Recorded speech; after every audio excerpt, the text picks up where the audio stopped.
Released in 1993, The Fugitive stands as one of the most tightly constructed action thrillers of its era.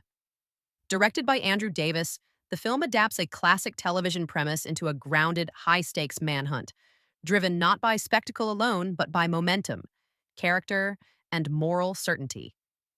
Harrison Ford delivers a restrained and convincing performance as Dr. Richard Kimble, a man wrongfully convicted of murdering his wife.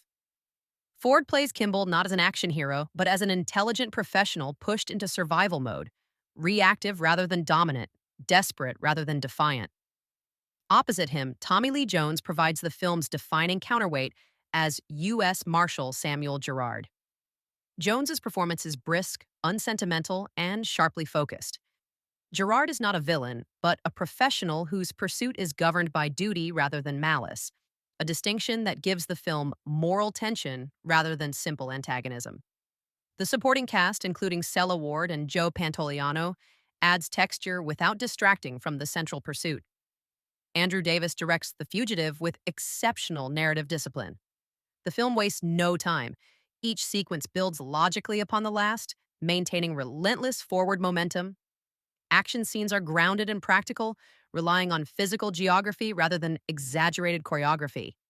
The dam jump, train derailment, and urban chases feel immediate because they are staged with real locations and tangible consequence.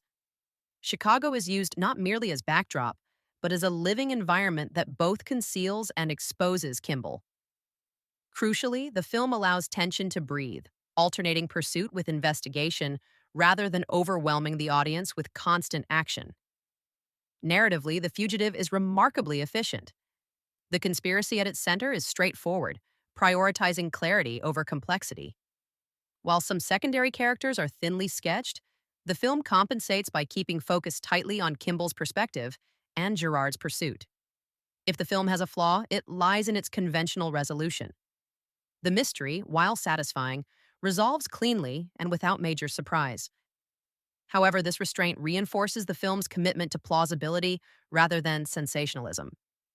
Where the film could have improved, greater exploration of Kimble's emotional aftermath, particularly his grief, could have added depth beyond survival and vindication.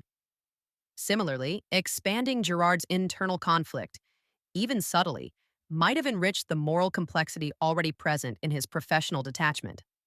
For general audiences, The Fugitive remains gripping and accessible. Its clear stakes, strong performances, and relentless pacing make it endlessly rewatchable. For modern viewers, the film stands as a reminder of how effective thrillers can be without digital excess. Its reliance on performance, editing, and physical action gives it a timeless quality rarely matched in contemporary equivalents. Film rating 8.5 out of 10. A masterclass in pacing and character-driven suspense, elevated by two iconic lead performances. Final thoughts. The Fugitive, 1993, endures because it respects its audience. It trusts performance over spectacle, clarity over convolution, and tension over noise. It is not just a chase film. It is a study in persistence, professionalism, and moral certainty under pressure.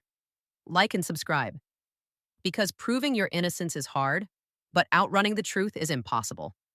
You want me, baby, let me know all in this. You want me, baby, show